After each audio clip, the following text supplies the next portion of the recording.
Alright, Reviewing Consumer, I'm back with a, this is a shower/outdoor speaker, IPX5 waterproof. We will test it out today. We are going to test this out in the snow, because it doesn't snow here very much. It's snowing today, so I have to find a way to use it in one of my videos. So I am absolutely going to do that today. The speaker is by Ancord Works. Just a couple of specs on it. It's a 5-watt driver. The weight is 4.32 ounces. You know exactly what that is. I know it's not very heavy. It also can hold a Microsd card. Obviously, it's Bluetooth, built-in battery. Obviously, all that's just kind of general things. The battery, though, one thing you might want to know is 1,000 milliamp hours, and we'll check that out. But let's open it up. I'm gonna get my trusty Quake out. Only way to open boxes.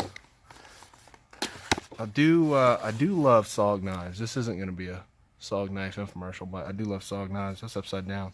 So there's SOG. Maybe I'll do a video on these knives. A couple people have asked me about them, so we'll check it out later.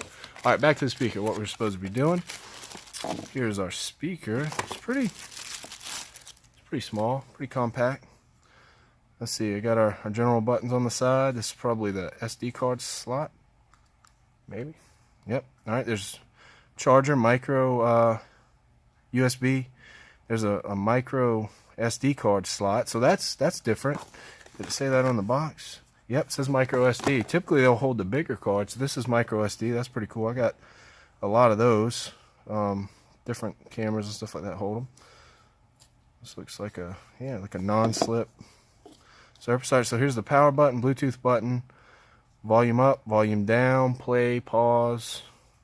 Let's see what are the I can't get this back in there. All right, there we go. Well, okay. I'm sure you want to see me do that. All right, so let's power this on and see if it's wow, that is like an epic sound. All right, so it does have it's got a charge on the battery at least. Now this, when it's blinking blue like this, typically that's when they're pairing. So I'm not going to pair it right now. I'm just going to let you look at it blink. But so let's look what else is in the box. Here's like a suction cups. Couldn't think what to call them. Look at that. There's a Microsd card in there. That is amazing. That just sold me right there. Man, here's look at all this stuff. I found out in the last video that these are called Carabiners, and this seems like a fairly tough clip. I guess it would just. Oh, that's like soft plastic too. We're gonna. Man, I am struggling. Okay. Now we got that on there in case you want to clip it on your belt or anywhere else it would fit. I got to look at this because I am absolutely amazed. I have never seen a Bluetooth speaker come with a Microsd card. I'm sure somebody else has. I don't know. I've got a bunch of Bluetooth speakers. I've never had one come with a Microsd card. What size is it? It is 8 gigabytes. That's a decent amount of music. That's really it's really pretty cool. What is I don't know what that is. It's obviously it's a USB. Maybe this is to connect it to a computer that doesn't have Bluetooth. I don't know. Y'all are experiencing this right along with me. So go back to the suction cups. Obviously this is a nice smooth surface on the back. You could look at that. Suction cup sticks right on there, and then you'd be able to attach it to whatever, and that's okay. It's pretty tight. So that would hold it. I don't think there's any chance of that dropping anything. That's a nice addition. That's kind of a first for me as well. Look out, not the camera. All right, so there's our micro USB or Microsd card. There's our charger. Here's our little transformer for the wall. I know that's loud. Plug that in. There we go. So I mean that's pretty cool. Nice little flat, like tangle-free charger instead of little skinny cords that get all tangled up. Nobody wants that. So got the Ancord Works Bluetooth speaker. Got a cell phone. And what I'm going to do is we're going to test the range of this. Now it's snowing out here in South Carolina. I had to film this outside because it doesn't ever snow, so I got to be able to remember it. So here we go. So I'm going to let you hold on to this. Maybe once I get this back on. So I'm going to start one of my videos.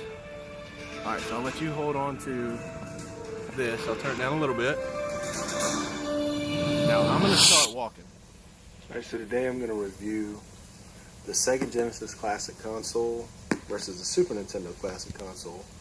They were pretty much came out at the same time. So we're going to look at the games that are built into it. You can see on the front 81 games for the Genesis. They have Sonic, Sonic 2, Golden Axe, my personal favorite game. I'm looking forward to playing that. Shinobi, Phantasy Star, a bunch of other stuff. Got wired controllers, obviously. A couple more games there. There's a whole list of games on the back. So, you know, there's a ton of stuff. There's like Golden Axe 2, 3. Never even played those. There's Mortal Kombat's on there. Super Thunderblade is one that I played growing up. What else? Anyway, so there's 81 games on this one. Let's look at the other one. So the Super Nintendo, a couple that's showing. There's Star Fox, Fox 2, which has apparently never been released. Super Mario World, Donkey Kong, F-Zero, Zelda, Super Mario Kart. Whole list of games on the back. Doesn't say how many are in there. Looks like maybe 20 or so. But anyway, we'll open them up and we'll take a look at each console, check out the sizes of them. Alright, so we're going to open up the Sega first and see what's in there. Can't get my camera far enough back to open this up, but for some reason it's in this giant box and I don't know why. So instruction manual, pull the Genesis itself out. It's pretty small, especially compared to the original. There is the controller 1, controller 2, power supply, and AV cables only. This one doesn't come with an HDMI cable. So it's got a component input, which is kind of odd because I would assume it would come with an HDMI cable, but it doesn't. So it's got a video, left, right, audio, and the 9-volt power supply for it. So we'll set this one aside and we're gonna open up the Super Nintendo. Check it out. Now, this one's already been opened, so we're just gonna look at it anyway though. Alright, so we'll open this up.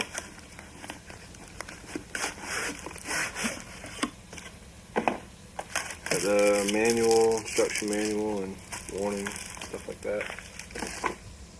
Alright, so here's the Super Nintendo itself. Put that there. 2 controllers. Someone did a fantastic job packing this back up. And there is the HDMI cable and the power supply. Alright, so if we compare the two, we'll move all this stuff out of the way. Compare the two consoles, they're almost exactly the same size. Genesis is maybe a little taller, but for the most part they're about the same. Controllers, pretty much accurate. Super Nintendo controllers look just like this, just like I remember. The Sega controllers, I don't remember them looking like this. Seemed like they were a little bigger maybe. I was a kid, so there's that controller, 2 of those. So the main difference is you get an AV cable with the Genesis and you get an HDMI cable with the Super Nintendo. So that might be a deciding factor for you, but let's check out some of the games. So one thing that I didn't notice with the Genesis is that it actually has a slot for the original games. See, if you have old Genesis games in your attic like I do, I don't know, I'll have to try to maybe dig those out. I don't know if I'll be able to find them or not, but I know that I had some up there. You can play those in this. Maybe that's one of the reasons it's not HDMI. Maybe it was too much to try to get HDMI out of these cartridges. I had to be 150 yards away. And this thing still paired maybe that to has this something phone. to do with it or room. Just paused it. I don't know if you can see me. I can't even see you. I think I'm out of breath. Try to run back so this video up. But this is, I am amazed that this thing worked that far away. I know I was easily 100 plus yards away. Farthest I've ever had a Bluetooth speaker work is probably 30 feet, maybe 40 feet at the most. That was, I don't know, several hundred feet. I quit counting after like 75 footsteps, so I have no idea how far it was. But I'll measure it off, and I'll put it in the thumbnail so you'll be able to check it out. Alright, well thanks for watching. If you want to buy this Bluetooth speaker. There's a link in the description below, but make sure you subscribe and hit that like button because I am standing out here in the snow and something else is going to happen. Thanks for watching.